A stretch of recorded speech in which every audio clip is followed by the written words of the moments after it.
அழகான பறவைகளோட கிராமத்துல காலையில நேரம் சிச்சு காக்கா அவன் வீட்டு வாசல்ல உட்காந்துக்கிட்டு இருந்தான். சிச்சு காக்கா ரொம்பவும் கஞ்ச பிசுனாரி. சிச்சு அவளுடைய பொருட்களை யாருக்கு கொடுக்க மாட்டான். ஆனா மத்தவங்க பொருட்களை எப்படியாவது சொந்தமாக்கிக்கணும் அப்படின்னு ஆசைப்படுவா. அப்பதான் அந்த இடத்துக்கு சோட்டுவும் லூசியும் வந்தாங்க. ஹாய் சிச்சு, என்ன பண்ற? காலையில இருந்து இங்கே உட்காந்துருக்கியா? ஒண்ணு இல்ல சோட்டு, சும்மாதான் இப்படி உட்காந்துருக்கேன். நீங்க 2 பேரும் எங்க கிளம்பிட்டீங்க? ஒண்ணு இல்ல சிச்சு, உங்ககிட்ட கொஞ்ச நேரம் பேசிட்டு போலான்னு வந்தோம். சரி வா, உள்ள போய் உட்காந்து பேசலாம். அப்போ சிச்சு காக்கா பதட்டமா, ஆ என்னது உள்ளையா? வேண்டாம் வேண்டாம், உள்ள சுத்தமாவே இல்ல, ரொம்ப கலீஜா இருக்கு, வீடு கூட கூட்டல. சரி சரி, இங்க திணையில உக்காந்துக்கலாம். இங்க உக்காந்து பேசினா நல்லா சில்லுன்னு காத்துக்கு நல்லா இருக்கும். நீ எப்பவுமே இப்படிதான், வீட்டுக்குள்ள இருந்தாலும் வெளியே இருந்தாலும் ரெண்டுமே எங்களுக்கு ஒண்ணுதான் அப்படின்னு சொல்லி கட்டில்ல உட்காந்து, ஆமா சிச்சு, இன்னைக்கு வெயில் ரொம்ப அதிகமா இருக்குல்ல? ஆமா சிச்சு, இன்னைக்கு வெயில் ரொம்ப அதிகமா தான் இருக்கு. எனக்கு தொண்டை வேற காஞ்சி போகுது. குடிக்கிறதுக்கு கொஞ்சம் தண்ணி குடுக்குறியா? அப்போ சிச்சு காக்கா பயந்து போய், ஐயோ லூசி, காலையில நான் எந்திருக்கும் போதே குடிக்கிற தண்ணி நின்னு போச்சா? குடிக்கிறதுக்கு தண்ணியே இல்ல. கொஞ்சோண்டு தண்ணி இருந்துச்சு, அத சமைக்கிறதுக்கு உபயோகப்படுத்திட்டேனா இப்போ எனக்கே குடிக்க தண்ணி இல்ல. ஐயோ, உனக்கு குடுக்கறதுக்கு இல்லையே. அட என்ன சிச்சு, குடிக்கிறதுக்கு அவ்வளவு பெரிய பானையில சுத்தமா தண்ணி இல்லையா? கொஞ்சம் போய் பாரு, தாகமா இருக்கே. ஐயோ சோட்டு, தண்ணி இருந்தா உங்களுக்கு குடுக்காம நான் விட்டுருவேனா? உண்மையிலேயே தண்ணி இல்ல. வேணும்னா நாளைக்கு காலையில வாங்க, உங்களுக்கு நான் புடிச்சு குடுக்கறேன். அப்போ லூசி கோவமா, சிச்சு, உன்னை பத்தி எங்களுக்கு தெரியாதா? குடிக்க ஒரு கிளாஸ் தண்ணி கூட கொடுக்க மாட்டியா? ಚೋಟು ಬಾ, ಎದಕ್ಕಾಗ ಹಿಂಗ ಇರ್ಕನು? ಕೆಳಂಬಿ ಪೋಲಾ. ಹೌದು ಚೋಟು, ನಾವ್ ಇಲ್ಲಿ ಕೂತ್ಕೊಂಡು ಇವಳ ಜೊತೆ ಮಾತಾಡಕ್ಕೆ ನದಿಗೆ ಹೋಗಿ ನೀರ್ ಕುಡಿಬಹುದು. சோட்டுவும் லூசியும் கோவமா எழுந்திருச்சு அங்கிருந்து போயிட்டாங்க. சிச்சு காக்கா அவங்கள பார்த்து சிரிச்சுக்கிட்டு இருந்தா. அப்ப சிச்சு அவங்க மனசுக்குள்ள, அப்பா, எப்படியோ இங்க இருந்து கிளம்பி போயிட்டாங்க. என் வீட்டுல இருக்கிற பானை தண்ணிய இவங்களுக்கு கொடுத்துட்டா அதுக்கப்புறம் நான் என்ன பண்றது? இப்படியே சில நாட்களும் போச்சு. ஒரு நாள் மதிய நேரம் சிச்சு காக்கா வயல்ல இறங்கி கஷ்டப்பட்டு வேலை செஞ்சு வீட்டுக்கு வந்துச்சு. அன்னைக்கு என்னவோ தெரியல, வெயில் அதிகமா இருக்கிறதுனால அவ உடம்பெல்லாம் வேர்த்து கொட்டுச்சு. அப்பா, இன்னைக்கு வேலை வேற ரொம்ப அதிகம், வெயில் வேற அதிகமா இருக்கு. இந்த வெயிலுக்கு வேலை செஞ்சு வேர்வையா ஊத்திக்கிட்டு இருக்கு. சிச்சு காக்கா பாத்ரூம்க்கு போய் குழாவை திறந்தா. அதுக்குள்ள இருந்து வெறும் காத்து மட்டும்தான் வந்துச்சே ஒழிய தண்ணி ஒரு சொட்டு கூட வரல. ஐயோ, என்னது இது? குழாயில தண்ணியே வரல. எனக்கு வேற வேர்த்து ஊத்துது. இப்ப குளிக்கிறதுக்கு என்ன பண்றது? சரி, யாருக்கிட்டயாவது போய் குளிக்க கொஞ்சம் தண்ணி கேட்டுட்டு வரேன். சிச்சு காக்கா குடத்தை எடுத்துக்கிட்டு முதல்ல போனது லூசியோட வீட்டுக்கு. லூசி, லூசி, கதவை திறடி, ரொம்ப அர்ஜென்ட். லூசி கதவை திறந்து, என்ன சிச்சோ, மதிய நேரம் குடத்தை பிடிச்சுக்கிட்டு வந்திருக்க, என்ன விஷயம்? லூசி, என் பாத்ரூம்ல குளிக்கிறதுக்கு தண்ணி வரல, ரொம்ப வேர்த்து ஊத்துது. எனக்கு கொஞ்சம் குளிக்க தண்ணி தெரியா? என்கிட்ட தண்ணி இல்ல. இருக்கிற தண்ணியில நான் பாத்திரத்தை கழுவிட்டேன். நீ போய் வேற யாருக்கிட்டயாவது கேளு. ஐயோ, தண்ணி இருந்தா குடுறி, உடம்பெல்லாம் ரொம்ப சொரியுது. இல்ல இல்ல சிச்சு, அன்னைக்கு உன் வீட்டுக்கு வந்து குடிக்க கொஞ்சம் தண்ணி இருக்கான்னு கேட்டப்போ நீ குடுக்கவே இல்லையே. இப்ப என்கிட்ட குளிக்கிறதுக்கு தண்ணி இல்ல, போய் வேற யாருக்கிட்டயாவது கேளு. அப்படி சொல்லி லூசி உள்ள போயிட்டா. சிச்சு காக்கா அடுத்த சோட்டுவோட வீட்டுக்கு போச்சு. சோட்டு, எனக்கு கொஞ்சம் குளிக்கிறதுக்கு தண்ணி குடுறி, உடம்பெல்லாம் வேர்த்துட்டு சொரியுது. தயவு செஞ்சு ஒரு குடம் தண்ணி குடு. இல்ல சிச்சு, என்கிட்ட தண்ணி இல்ல. இருந்த தண்ணியில நான் துணி துவைச்சிட்டேன். ஆமா, நீதான் யாருக்கும் உதவி செய்ய மாட்டியே. உனக்கு தண்ணி வேணும் அப்படின்னு சொன்னா யார் உனக்கு உதவி செய்வா? அப்படியெல்லாம் சொல்லாதடி சோட்டு, உதவி செய்யடி. அதெல்லாம் செய்ய முடியாது, கிளம்பு. சிச்சு காக்கா அடுத்து மகிழ்கழுகு துணியோட வீட்டுக்கும் போய் தண்ணிய கேடுச்சு. ஆனா எல்லாருமே இதுக்கு முன்னாடி சிச்சு காக்கா அவங்களுக்கு பண்ணதை நினைச்சு பார்த்து தண்ணி கொடுக்க முடியாதுன்னு சொல்லிட்டாங்க. சிச்சு வீட்டுக்கு வந்து உக்காந்து அழுதுகிட்டு இருந்தா. ஐயோ கடவுளே, என்னோட பிஸ்னரி தனத்தினாலதான் எல்லாரும் என்ன தூரம் பண்ணிக்கிட்டு இருக்காங்க. ஐயோ, இன்னைக்கு இந்த வெயிலுக்கு குளிக்காம எப்படிப்பா நான் தூங்குறது கடவுளே அப்படின்னு கவலைப்பட்டு சிச்சு காக்கா வீட்லயே உக்காந்துகிட்டு இருந்துச்சு. சில நாட்களுக்கு அப்புறமா ஒரு நாள் சாயந்தர நேரம் சிச்சு காக்கா வீட்ல இருக்கும்போது அவருடைய போன் ரிங் ஆச்சு. சிச்சுவோட மாமா கொக்கு தான் கால் பண்ணிருந்துச்சு. கொக்கு வெதர் ரிப்போர்ட் ஆபீசரா இருந்துச்சு. ஹலோ மாமா, எப்படி இருக்கீங்க? ரொம்ப நாளுக்கு அப்புறம் போன் பண்ணிருக்கீங்க. ஹலோ சிச்சு, நான் நல்லா இருக்கேன். ரொம்ப நாளுக்கு அப்புறம் எதுக்கு போன் பண்ண அப்படின்னா, இன்னும் 5 நாளைக்கு உங்க ஊர்ல சரியான மழை வரப்போகுது. அதுக்கப்புறம் ரொம்ப நாள் வரைக்கும் உங்களுக்கு மழை இல்ல, குடிக்க தண்ணி கூட இருக்காது. ரொம்பவே பிரச்சனை வரப்போகுது. சிச்சு ஆச்சரியமா, அப்படியா மாமா, அவ்வளவு பெரிய பிரச்சனை வரப்போதா? ஆமா சிச்சு, அதுக்குதான் நான் உனக்கு ஃபோன் பண்ணேன். உங்க ஊரு பறவைங்களுக்கு சொல்லு, தண்ணிய எப்படியாவது சேமிச்சு வச்சுக்க சொல்லு, உஷாரா இருக்க சொல்லு. சரி மாமா, எல்லாருக்கும் தெரிய வைக்கிற, ரொம்ப நன்றி. சிச்சு காலை கட் பண்ணி அத பத்தியே யோசிக்க ஆரம்பிச்சா. இந்த ஊரு ஜனங்களுக்கு நான் எதுக்காக சொல்லணும்? அன்னைக்கு எனக்கு தண்ணிக்கு பிரச்சனை வரும்போது யாராவது எனக்கு உதவி செஞ்சாங்களா? நான் யாருக்கும் சொல்ல மாட்டேன். முதல்ல போய் நான் தண்ணி எடுத்து வச்சுக்கிறேன். எல்லாருக்கும் சொன்ன அதுக்கப்புறம் எனக்கு தண்ணி இருக்காது. சிச்சு காக்கா உடனே மார்க்கெட்டுக்கு போய் பெரிய பெரிய குடம் பக்கெட் எல்லாத்தையுமே வாங்கிக்கிட்டு வழியில வரும்போது துணிக்குருவி சிச்சுவை பார்த்தா.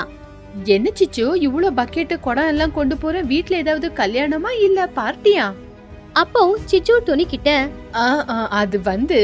அது ஒண்ணு இல்ல துணி, கடையில ரொம்ப குறைவான விலைக்கு குடுக்கறாங்கல்ல, அதுக்குதான் வீட்ல உபயோகப்படும் அப்படின்னு நான் ஒரே தடவை வாங்கிக்கிட்டேன். ஓஹோ அப்படியா, சரி சரி பரவாயில்ல. அடுத்த நாள் ராத்திரி ஊருக்குள்ள மழை பெய்ய ஆரம்பிச்சது. சிச்சுவோட பிள்ளையான சின்னும் நல்லா தூங்கிக்கிட்டு இருந்தான். ஆனா சிச்சு காக்கா மட்டும் கண் முழிச்சு இருந்து ராத்திரி மழை பெய்யும் போது கொண்டு வந்த பக்கெட்டு குடம் எல்லாத்தையுமே வெளியில வச்சு அதுல தண்ணிய பிடிச்சுக்கிட்டு இருந்தா. தண்ணிய கொண்டு வந்து பெரிய பெரிய ட்ரம்லயும் ஊத்தி வச்சுக்கிட்டு இருந்தா. அப்ப திடீர்னு சின்ன காக்கா கண் முழிச்சு பார்த்தான். அம்மா, என்னம்மா நடு நைட்ல மழையில வெளியே என்ன பண்ணிக்கிட்டு இருக்கீங்க? வீட்டுக்குள்ள இருக்கிற ட்ரம்முக்கு தண்ணி எதுக்காக நினைக்கிறீங்க? அப்போ சிச்சு காக்கா, டேய் கொஞ்சம் மெதுவா பேசுடா, அக்கம் பக்கம் வீட்டுக்காரங்களுக்கு கேட்டா எல்லாரும் எந்திரிச்சு வந்துருவாங்க. நம்ம கொக்கு மாமா பட்டணத்துல இருந்து போன் பண்ணாங்க. ஒரு 5 நாள் மழை சரியா வருவான், அதுக்கப்புறம் தண்ணியே கிடைக்காம எல்லாரும் கஷ்டப்படுவாங்கன்னு சொன்னாரு. அப்படியாம்மா? அப்படின்னு இந்த விஷயத்த நம்ம ஊருக்காரங்களுக்கு, சோட்டு, துணி, அத்தைக்கு எல்லாருக்கும் சொன்னீங்களா? நான் எதுக்காக அவங்களுக்கு சொல்லணும்? அன்னைக்கு குளிக்கிறதுக்கு தண்ணி இல்ல, உதவி செய்யுங்கன்னு அவங்க கிட்ட போன, அவங்க உதவி செஞ்சாங்களா? செய்யல, இப்போ கஷ்டப்பட்டுட்டோம். நம்ம தண்ணியெல்லாம் பத்திரமா எடுத்து வச்சுக்கலாம், கஷ்டம் வரும்போது உபயோகப்படுத்திக்கலாம்ல. சரி நீ வா, உதவி செய். எதுக்குமா அப்படி சொல்ற? அவங்க எல்லாம் நம்ம ஜனங்க தானே, உதவி செய்யணும்ல. டேய் வாய மூடிக்கிட்டு நான் சொல்றத செய்டா, முதல்ல என் கூட வந்து தண்ணியை எடுத்து வை. அப்படி சிச்சு சின்ன 2 பேரும் சேர்ந்து வீட்டுல இருக்கிற ட்ரம்ல தண்ணிய நிரப்பி வச்சாங்க. அப்படி கொஞ்ச நாள் வரைக்கும் ஊருக்குள்ள மழை சுத்தமா பெய்யவே இல்ல. கிணறு, குட்டை, குளம் எல்லாத்துலயுமே தண்ணி வத்தி போச்சு. குடிக்க கூட தண்ணி இல்லாம ஊர்ல இருக்கிற பறவைங்க எல்லாரும் கஷ்டப்பட்டுக்கிட்டு இருந்தாங்க. ஐயோ லூசி, குடிக்க கூட தண்ணி இல்ல, இந்த வெயிலுக்கு உயிரே போற மாதிரி இருக்குது. ஆமா, குடிக்க கூட தண்ணி இல்ல, ஒரு நாளைக்கு 1 கிளாஸ் தண்ணியை தான் உபயோகப்படுத்துற மாதிரி ஆயிடுச்சு. ஆனா சிச்சு காக்கா மட்டும் சந்தோஷமா எந்த ஒரு கஷ்டமும் இல்லாம ஊருக்குள்ள சுத்தி திரிஞ்சுக்கிட்டு இருந்துச்சு. என்ன துணி, நம்ம எல்லாரும் தண்ணி இல்லன்னு இவ்வளவு கஷ்டத்தோட பேசிக்கிட்டு இருந்தா, அந்த சிச்சு நல்ல சந்தோஷத்துல சுத்திக்கிட்டு இருக்கா. அவ மூஞ்ச பார்த்தா தண்ணி பிரச்சனை இருக்கிற மாதிரியே தெரியல. ஆமா மகி, அன்னைக்கு நிறைய குடம் பக்கெட் எல்லாம் வாங்கிக்கிட்டா. ஒருவேளை அவ வீட்ல தண்ணி இருக்கு போல. அப்படி எல்லாரும் ஆச்சரியப்பட்டுக்கிட்டு இருந்தாங்க. ஒரு நாள் மறுபடியும் ராத்திரி நேரம் திடீர்னு ஊருக்குள்ள மழை பெய்ய ஆரம்பிச்சது. சிச்சு காக்கா வெளியில வந்து நின்னு அந்த மழைய பார்த்து ரசிச்சுக்கிட்டே அவளுடைய மனசுக்குள்ள, ஆஹா மழை வந்துகிட்டு இருக்கு, என் ட்ரம்முல காலியான தண்ணியெல்லாம் நிறைச்சுக்கிறேன், மறுபடியும் தண்ணிக்கு பிரச்சனை வந்துரும் போல. சிச்சு காக்கா மறுபடியும் உள்ள இருக்கிற பக்கெட்டு குடம் எல்லாத்தையும் வெளியில கொண்டு வந்து வச்சு தண்ணி எடுத்துட்டு போய் உள்ள இருக்கிற ட்ரம்ல ஊத்திக்கிட்டு இருந்தா. ஆனா மழை பெஞ்சு தண்ணியெல்லாம் ரொம்ப சேரா இருந்துச்சு. சிச்சு காக்கா ஒரு பக்கெட் தண்ணியை எடுத்துட்டு போகும்போது திடீர்னு சேத்துல கால் வச்சு வழுக்கி தண்ணியோட சேர்ந்து அவளும் கீழே விழுந்துட்டான். அவளுக்கு கால்ல அடிபட்டுச்சு. ஐயோ யாராவது காப்பாத்துங்க, என் கால் உடைஞ்சு போச்சு, என்னால எந்திரிக்க முடியல, யாராவது உதவி செய்யுங்க.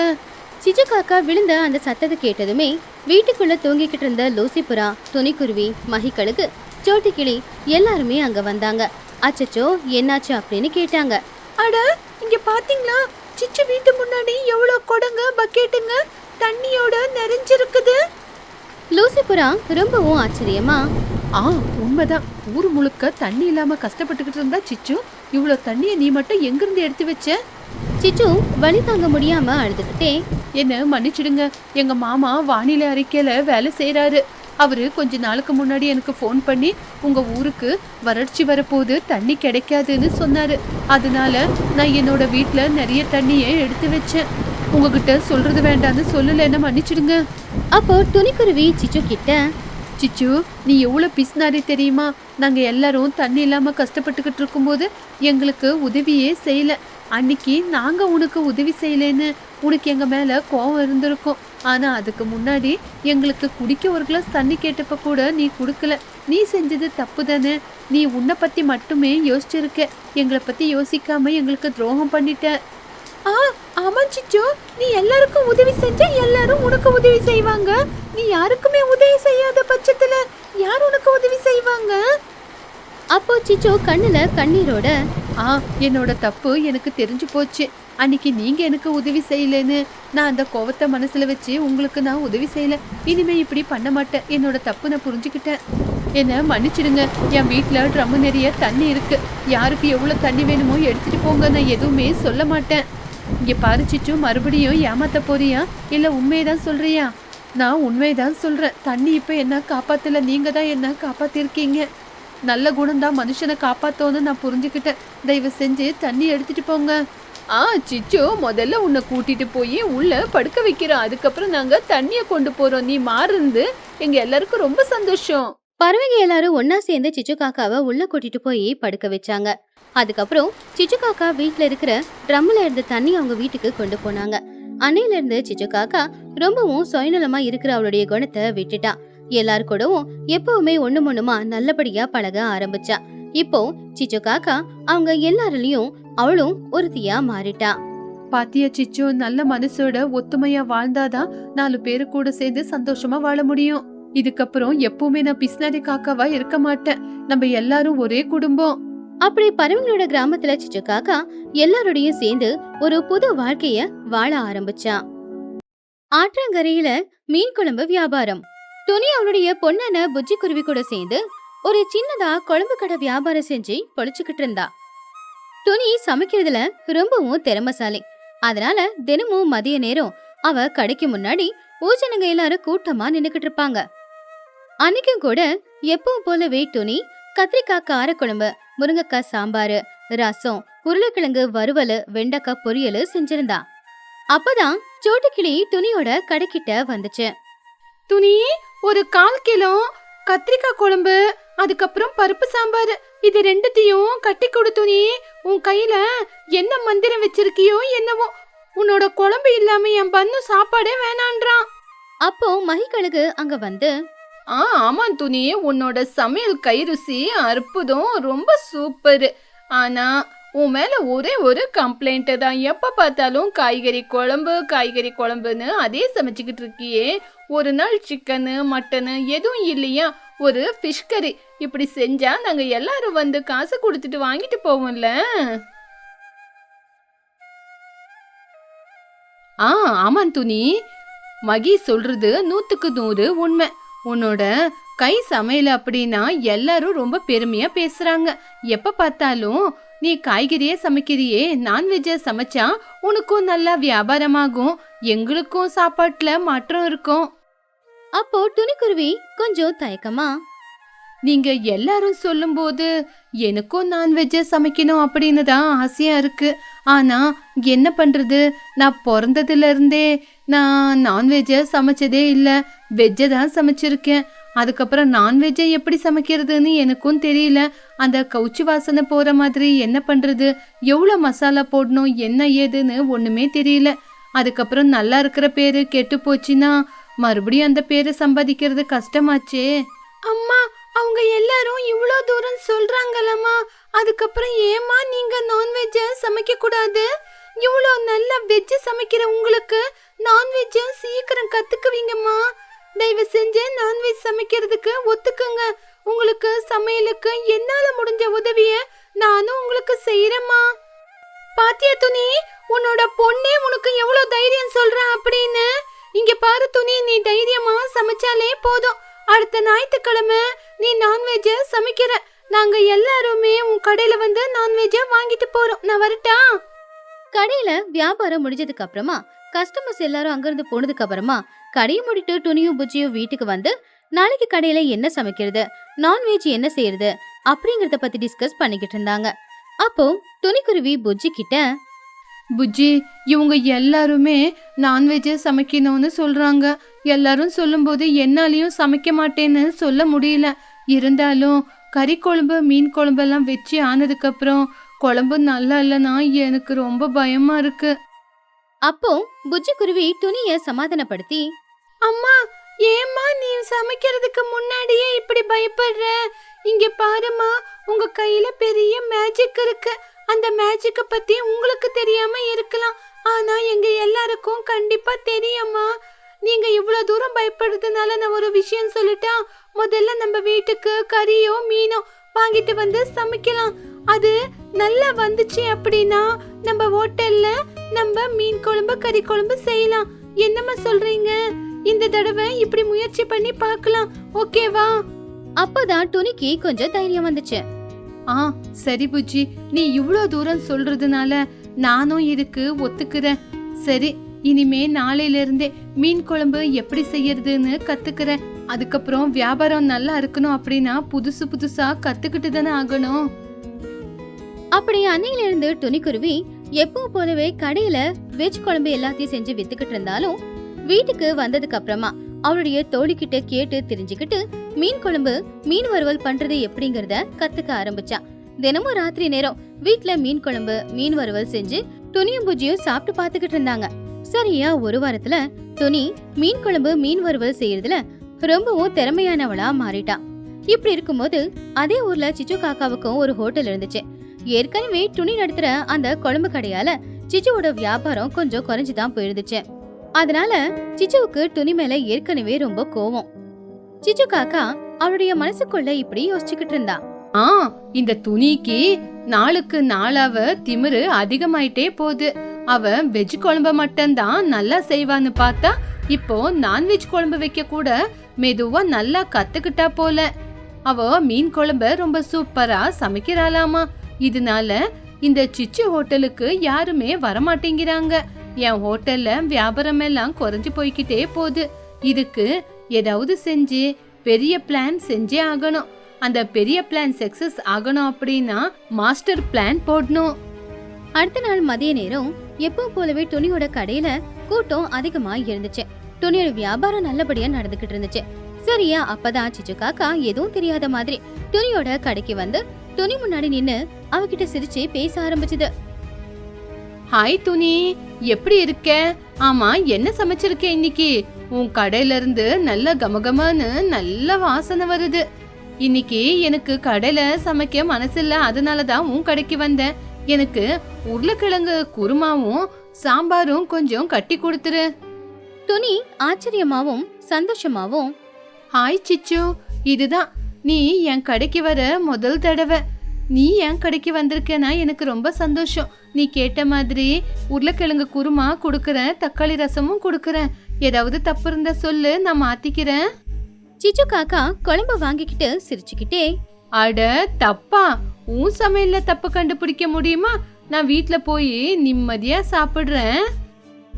சிச்சு காக்கா அந்த குழம்பு எடுத்துக்கிட்டு போய் அதோட மூடியை திறந்து ஏற்கனவே வீட்டுல வச்சிருக்கிற செத்து போன ஒரு புழுவை, பார்க்கவே ரொம்ப கொடூரமா இருந்துச்சு, அந்த புழுவை தூக்கி அந்த உருளைக்கிழங்கு குழம்புல போட்டு அதை நல்லா கலந்துட்டு மறுபடியும் மூடிய போட்டு தெருவெல்லாம் கத்திக்கிட்டே துணிய திட்டிக்கிட்டே துணியோட கறி பாயிண்ட் கிட்ட போனா. அப்ப ஏற்கனவே குழம்பு வாங்க வந்த நிறைய பேர், அதாவது மகிக்கழுகு, சோட்டுக்கிளி, லூசிபுரா, இன்னும் நிறைய பேர் இருந்தாங்க. அப்போ சிச்சு காக்கா ரொம்ப கோவமா அங்க வந்து, ஐயோ மோசம், துரோகம், இந்த ராட்சசி என்ன சாவடிக்க பாத்துக்கிட்டு இருக்கா. இவ சமையல சாப்பிட்டு வயிற்றுக்குள்ளெல்லாம் என்னென்னமோ ஆகுது. அப்போ துணிக்குருவி சிச்சு கிட்ட வந்து, என்னாச்சு சிச்சு? எதுக்கு அப்படி கத்திக்கிட்டு இருக்க? அப்படி என்ன ஆச்சு? சிச்சு ரொம்ப கோவமா, ஐயோ, நீ என்ன தொடாத, என்ன சாவடிக்கதன்னு பிளான் போட்டுக்கிட்டு இருக்க. இங்க பாருங்க நண்பர்களே, நான் வந்து உருளைக்கிழங்கு குருமாவை துணிக்கிட்டு இருந்து வாங்கிட்டு போனேன். வீட்டுக்கு போய் பசி எடுக்குதுன்னு திறந்து ஒரு வாய் சாப்பிட்டு இன்னொரு வாய் சாப்பிடலான்னு பார்க்கும்போது அதுல பெரிய புழுவே இருக்கு. இந்த துணி என்ன சாவடிக்கிறதுக்கு பிளான் போட்டிருக்கான். அப்போ சோட்டுக்கிளி பாக்ஸ பார்த்து ஷாக் ஆகி, ஐயோ, எவ்வளவு பெரிய புழுவு! என்ன துணி, நீ காய்கறிய கழுவும் போது புழுவு இருக்கா இல்லையான்னு பார்க்க மாட்டியா? சிச்சி, பார்க்கவே வாந்தி வருது. என்ன இப்படி சமைச்சிருக்க துணி? மகிக்கழகு ரொம்ப கோவமா அவ கையில இருக்கிற அந்த குழம்பு கவரை தூக்கி போட்டுட்டு, துணி ஒவ்வொரு நாளும் நல்லா சமைக்கிறது தானே உங்ககிட்ட வந்து உன்னை நம்பி நாங்க குழம்ப வாங்கிட்டு போறோம். நீ பார்த்தா இந்த மாதிரி சமைச்சு கொடுப்பியா? நீ சமைச்சது கொடுத்தா எங்க பசங்க எல்லாம் என்ன ஆவறது? பாவம் துணிக்குருவி கண்ணுல கண்ணீரோட கையெடுத்து கும்பிட்டு, சோட்டு என்ன நம்புங்க, மகி என்ன நம்புங்க. நான் சமைக்கிறதுக்கு முன்னாடி காய்கறிய ஒரு தடவைக்கு 3 தடவை கழுவிட்டு தான் அதுக்கப்புறம் சமைக்கிறது. நான் சமைக்கிற இத்தனை வருஷத்துல ஒரு நாளாவது இந்த மாதிரி கம்ப்ளைண்ட் வந்திருக்குமா? இந்த புழுவு இந்த குழம்புல எப்படி வந்துச்சுன்னு எனக்கு தெரியல. நான் சொல்றது உண்மை, என் வார்த்தையை நம்புங்க.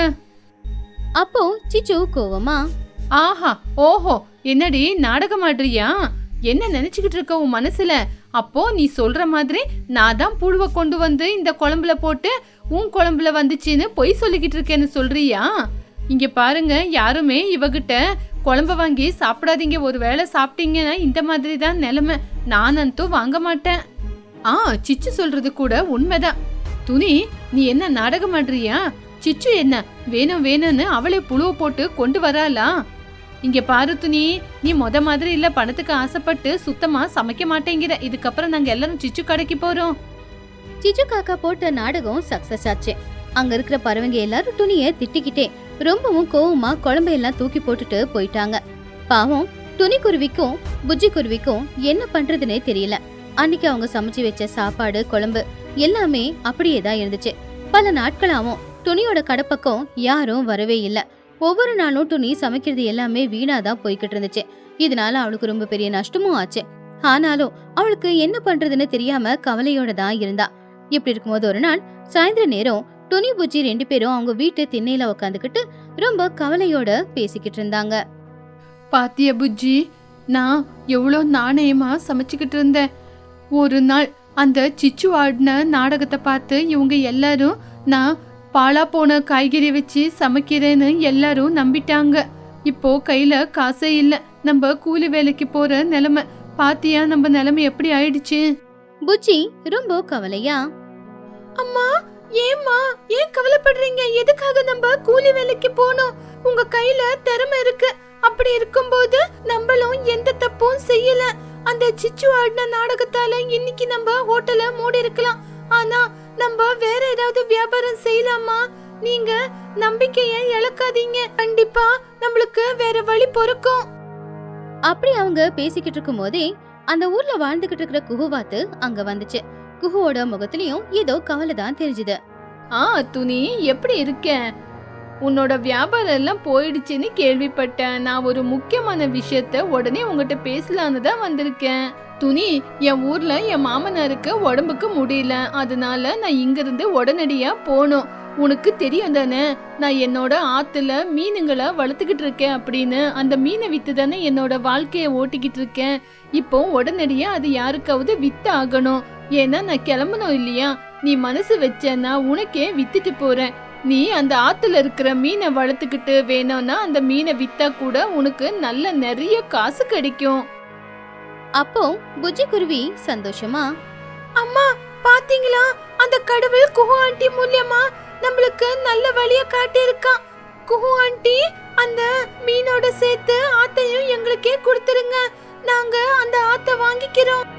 துணி ஆச்சரியமா, புஜ்ஜி என்ன பேசிக்கிட்டு இருக்க? நம்மளுக்கு மீனவே பிடிக்க தெரியாது. அப்படி இருக்கும்போது அந்த ஆத்தை நம்ம எடுத்துக்கிட்டு என்ன பண்றது? பச்சை மீனை இந்த ஊருக்குள்ள யாரு வாங்கிக்குவாங்க? அம்மா, நீங்க கொஞ்சம் யோசிச்சு பேசுங்கம்மா. நீங்க மீன் பிடிச்சி பச்சை மீனை வித்துருங்க அப்படின்னு நான் உங்களுக்கு சொல்லல. நம்ம அங்க மீனை பிடிக்கலாம். உங்களுக்கு மீன் பிடிக்கிறதுல நான் உங்களுக்கு உதவி செய்யறேம்மா. அப்படி பிடிச்ச மீன்ல அங்கேயே ஒரு சின்னதா ஒரு டென்ட் கட்டி ஒரு சின்ன ஹோட்டலை ஆரம்பிச்சு அங்க சுட சுட மீன் குழம்பும் ஃப்ரெஷ்ஷான மீன் வறுவலையும் செய்யலாம். உங்களுக்கு தெரியும்ல, நம்ம ஊரு பறவைங்களுக்கு மீன் குழம்பு அப்படின்னா எவ்வளவு பிடிக்கும்னு. அங்கே நம்ம வியாபாரத்தை ஆரம்பிக்கலாம். நம்ம விட்டதை பிடிக்கலாமா? சிச்சு செஞ்ச நாடகத்துல நம்மளது எதுவும் தப்பு இல்ல அப்படின்னு நம்ம ப்ரூவ் பண்ணி காட்டுறதுக்கு இதுதான் நம்ம சரியான வழி நம்மளுக்கு. துணி, புஜ்ஜி சொல்ற ஐடியா ரொம்ப சூப்பரா இருக்கு. அங்கே மீன் பிடிச்சி அங்கே குழம்பு வச்சு ஃப்ரெஷ்ஷா குடுக்கறத யாரும் தப்புன்னு சொல்ல மாட்டாங்க. இந்த வாய்ப்பை மிஸ் பண்ணாத. அப்போ துணிக்குருவி ரொம்ப ஆசையா, புஜ்ஜி, நீ சொல்றது 100க்கு 100 உண்மை. என்னோட சமையல் கை ருசி எப்படி இருக்கும்னு எனக்கு நல்லா தெரியும். என் மேல எந்த தப்பு இல்லைன்னு ப்ரூவ் பண்றதுக்கு எனக்கு இதுதான் சரியான வழி. ஓஹோ, அந்த ஆத்த நானே எடுத்துக்கிறேன். என்கிட்ட காசு வந்த உடனே உனக்கு காசை கொடுத்து அனுப்பிடுறேன். குஹு கிட்ட இருந்து குளத்தை வாங்கின அடுத்த நாள் துணியும் புஜ்ஜியும் ரொம்பவும் ஆர்வமா ரொம்பவும் உற்சாகமா அந்த குளத்துக்கிட்ட போய் அங்க சின்னதா ஒரு டென்ட் மாதிரி ஒரு இடத்த தயார் பண்ணாங்க. அந்த டென்ட்டுக்குள்ள 2 மண்ணடுப்ப தயார் பண்ணாங்க. அதுக்கப்புறமா புஜ்ஜி குருவி வலைய போட்டு மீன் பிடிக்கவும் ஆரம்பிச்சா. துணி அந்த மீனை கொண்டு வந்து அதை வெட்டி நல்லபடியா கழுவி மீன் குழம்பு மீன் வறுவலுக்கு செய்யறதுக்கான எல்லாத்தையுமே போட்டு மேரினேட் பண்ணி வச்சா. சரியா அதே நேரத்துக்கு சில்லுன்னு காத்தோட மழை கொஞ்சமா பெய்ய ஆரம்பிச்சுது. அப்போ துணி அங்க குளிருக்கு இதமா எண்ணெயில சுட சுட அந்த மீனை போட்டு பொரிச்சு எடுத்துக்கிட்டு இருந்தா. இன்னொரு பக்கம் அடுப்புல நல்ல மணமணுக்கிற மீன் குழம்பு கொதிச்சுக்கிட்டு இருந்துச்சு. அதோட வாசமும் கூட அருமையா இருந்துச்சு.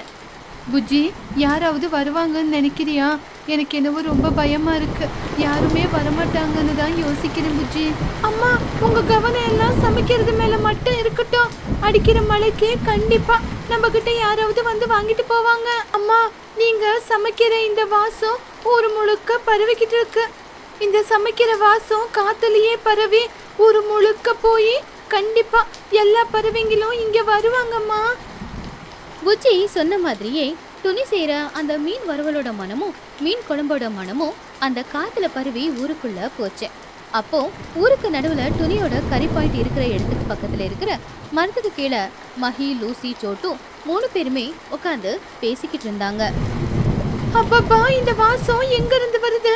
யாரோ நல்ல கமகமான்னு மீன் வறுவலும் மீன் குழம்பும் வச்சுக்கிட்டு இருக்காங்க. ஆமா சோட்டு, யாரோ இந்த கொற்ற மலையில சுட சுட மீன் குழம்பும் மீன் வறுவலும் செஞ்சுக்கிட்டு இருக்காங்க. இந்த வாசம் ஆத்தங்கரையில இருந்து தான் வருது. புதுசா யாராவது வந்திருப்பாங்க, வா போய் வாங்கிக்கலாம். அப்படி அவங்க எல்லாரும் வாசம் எங்க இருந்து வருது அப்படின்னு போய் பார்த்தா அந்த குளத்தங்கரையில துணி புஜ்ஜி 2 பேரும் சேர்ந்து மணமணுக்கிற மீன் குழம்பும் நல்ல சூடா இருக்கிற மீன் வறுவலும் செஞ்சு வச்சிருந்தாங்க. அதை பார்த்து அவங்க எல்லாரும் ஆச்சரியப்பட்டாங்க. துணி, நான்வெஜ்ஜே சமைக்க தெரியாது அப்படின்னு சொல்லிக்கிட்டு இருந்த, மறுபடியும் நீயே சமைக்க வந்துட்டியா? உன்னோட கை ருசி அற்புதமா இருக்கும். எவ்வளோ காசானாலும் பரவாயில்ல, எனக்கு ஃபிஷ் ஃப்ரையும் ஃபிஷ் கறியும் கூட ரொம்ப பசிக்குது. அப்போ துணிக்குருவி சிரிச்சுக்கிட்டே, சோட்டு, இந்தா ஃப்ரெஷ்ஷான ஃபிஷ் ஃப்ரை. இதை இங்கிருந்து தான் புஜ்ஜி ஃப்ரெஷ்ஷாக பிடிச்சிக்கிட்டு வந்தா. இதில் புழு ஆகட்டும் கலப்படம் ஆகட்டும் எதுவுமே இல்லை, நம்பி சாப்பிடுங்க. மகிக்கழகு அந்த மீன் வரவுல சாப்பிட்டு பார்த்துட்டு கண்ணை முடிக்கிட்டு, அற்புதமா இருக்கு துணி. இந்த மாதிரி ஃபிஷ் ஃப்ரையை என்னோட வாழ்க்கையில நான் சாப்பிட்டதே இல்லை. நல்ல மசாலா நல்லா பிடிச்சிருக்கு துணி. அன்னைக்கு உன் சாப்பாட்டுல புழு இருந்துச்சு, கலப்படம் இருந்துச்சுன்னு அந்த சிச்சு சொன்னப்போ நாங்க எல்லாரும் சிச்சு வார்த்தைய நம்பிட்டோம். உன்னோட கஷ்டம், உன்னோட கை ருசியை பார்க்கும்போது நீ அந்த மாதிரி செய்ய மாட்ட அப்படின்னு எங்களுக்கு தோணுது. அன்னைக்கு சிச்சு வேணும்னு தான் உன் பேரை கெடுக்கிறதுக்காக உன் மேல பழி போட்டான்னு எங்களுக்கு புரிஞ்சிருச்சு. எங்களை மன்னிச்சிடு. ஆமாம் துணி, அந்த சிச்சு கிட்ட விலையும் அதிகம், குவாலிட்டியும் நல்லா இல்லை. இனிமே நாங்க யாருமே சிச்சுவோட ஹோட்டலுக்கு போக மாட்டோம். உன்னோட ஹோட்டலுக்கு தான் நாங்க வருவோம். எங்க ஃப்ரெண்ட்ஸ் எல்லாருக்கும் இங்கே வர சொல்றோம். புஜ்ஜி, ஒரு 2 பிளேட் மீன் கொடுமா. அப்போ புஜ்ஜி குருவி ரொம்பவும் சந்தோஷமா, வாங்கிக்கிங்க லூசி ஆண்டி, எங்க அம்மா சமையல் முன்னாடி யாராலையும் நிக்கவே முடியாது. அன்னையிலிருந்து துணி சமைச்ச அந்த மீன் குழம்பு மீன் வறுவலை சாப்பிட்றதுக்கே அந்த ஊர்ல இருக்கிற எல்லாரும் ரொம்ப விருப்பப்பட்டுக்கிட்டு இருந்தாங்க. அதே மாதிரி கூடிய சீக்கிரமாவே சிச்சு காக்கா பண்ண குற்றத்தையும் எல்லாருமே கண்டுபிடிச்சிட்டாங்க. இப்போ துணியோட கடைக்கு எந்த பிரச்சனையும் இல்ல. அவ வியாபாரம் நல்லபடியா தான் நடந்துகிட்டு இருந்துச்சு. ஊர்க்காரங்க எல்லாரும் துணிக்கிட்டு தான் வந்து அந்த மீன் குழம்பு மீன் வறுவலை வாங்கி சந்தோஷமா சாப்பிட்டுக்கிட்டு இருந்தாங்க. கடவுள் ஒரு வாசலை மூடினா இன்னொரு வாசலை திறப்பா அப்படின்னு சொல்லுவாங்க. குஹு வார்த்தை மூலமா அந்த இன்னொரு வாசல் திறந்துச்சு.